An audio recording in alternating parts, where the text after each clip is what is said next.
Obviously,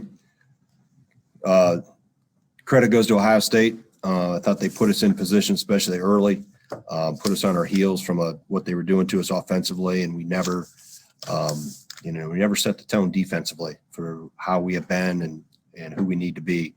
And that's a credit to them. They had some tough shots early, but we also gave them some easier ones. And that gave them the confidence, and they played off that pretty much the whole game. And we were able to claw back, obviously, to get it to within 4. But then again, they hit a couple tough shots, and we're able to seal it up. So we'll look at the film and dissect things out and improve from it, and get ready for hitting the road next week. Questions? Start with Jeff. Greg, you mentioned that setting the tone defensively. What about on the other end of the court? There were a lot of threes. I know you guys can shoot well from 3, but did you attack the lane enough for your liking, that, especially in that first half early?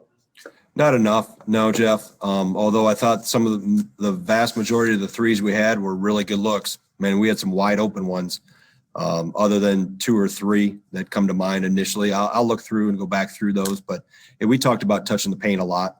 I thought when we did do it, we had a lot of good things happen. But again, we did have some extremely good looks that we have to take at that point in time. So, we'll look and see if we could go in the paint more, which I know we can, but also at the point in time with how this team shoots it and how this team is built, we have to take advantage of those threes when the good ones present themselves. And we had plenty of good ones early. Tom?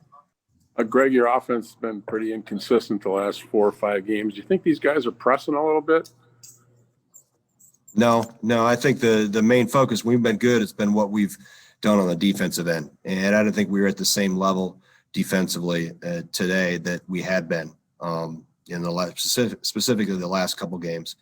And obviously that's a credit to Ohio State. They're built a little bit different in terms of the weapons they can put on the floor. And obviously their efficiency numbers prove that out. So they put you in a lot of, they have a lot of scorers on the floor and put you in a lot of different positions where it causes help and recovery decisions. And we had a lot of busts too on the defensive end. Were some mistakes that ended up being, we got caught in scramble mode and we're a step behind the play the whole time because of the initial miscue. So we had to look at those and clean those things up. But this group, when they're at their best, they're focused on the defensive end and let the offense come to them, not the other way around. When we get focused the other way around, we're not as good as we can be. It's our best has always been when we're locked in defensively. Jim?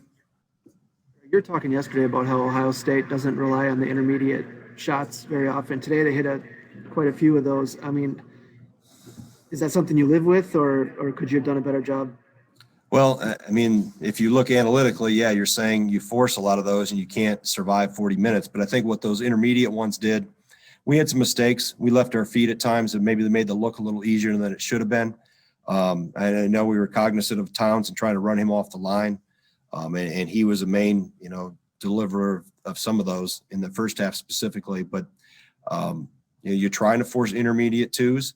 They obviously shot it really well. They've shot it well. This is not the first time they've done that. So, like I said, with the amount of shooters they have on the floor and the positions they put you in with Lydell on the post and him coming out and shooting, I thought really got him going early too. I mean, he's shooting 18-foot jump shots.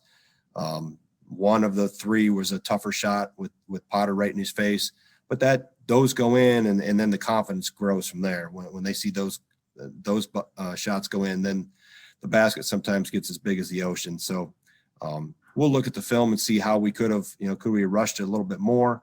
Could we have helped from some other areas? And again, I know there are several mistakes that caused some of those looks to happen, that we had breakdowns, 3 passes before it that caused us to be in a scramble mode. So by and large, you typically like to force those intermediate twos as much as possible, Jim.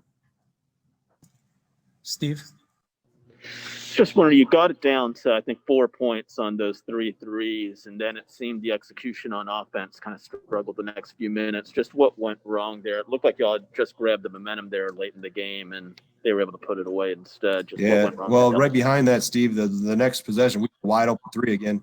Ford had just hit two of them, I think, and we had another one that was as clean as you're going to get.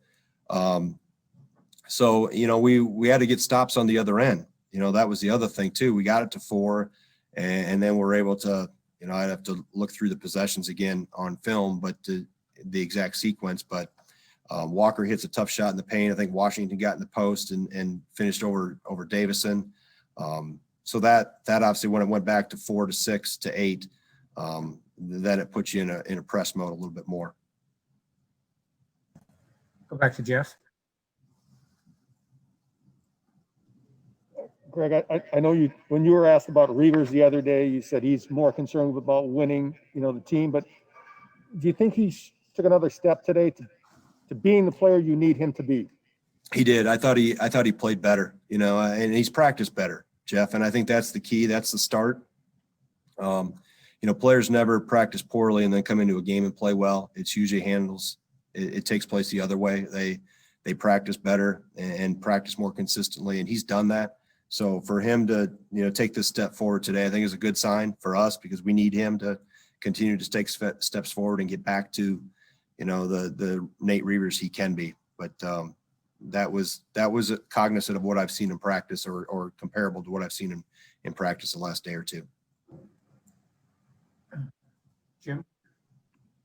That call on Brad early is not one you see very often. I'm just curious if you got any sort of explanation, and do you think that affected him the rest of the way at all?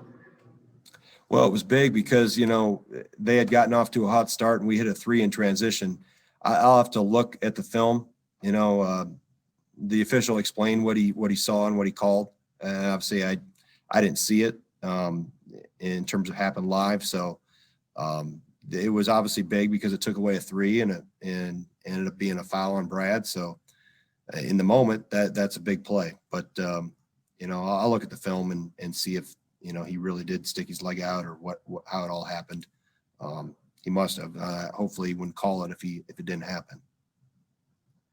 Got time for one more. We'll wrap up with Josh. Greg, you just mentioned a couple questions ago about getting into press mode there at the end. Obviously, there are only so many situations that you actually get to do that in the regular season. I was curious just what your reaction was to how you guys played in that stretch. You forced a couple turnovers. Yeah, well, what I meant with press mode was you're pressing offensively in terms of having to score in a hurry. And sometimes when you have to do that, you have to take some questionable shots. But to answer your question, Josh, in terms of the press, you know, we haven't done it a lot because we haven't needed to. But I thought we scrambled it up. I have to look again at the film. They said they got the ball over on the 10-second call with 1/10 of a second to spare. That was the explanation we got. You know, I have to look at the film and see. They obviously went to the DVR Sport and looked at the replay. But I thought we, you know, for the moment we were in, we caused some chaos, which is what you want to do. You got to get some scrambling. We got a couple turnovers with it. You know, we'd like to convert and attack the paint. And then we got to the free throw line there a little bit with Johnny. But you hope to not have to be in those positions. But I thought, given the fact that we were had to scramble it up a little bit, guys did a good job of making it hard on Ohio State to get it in and make it a little frantic when we had to.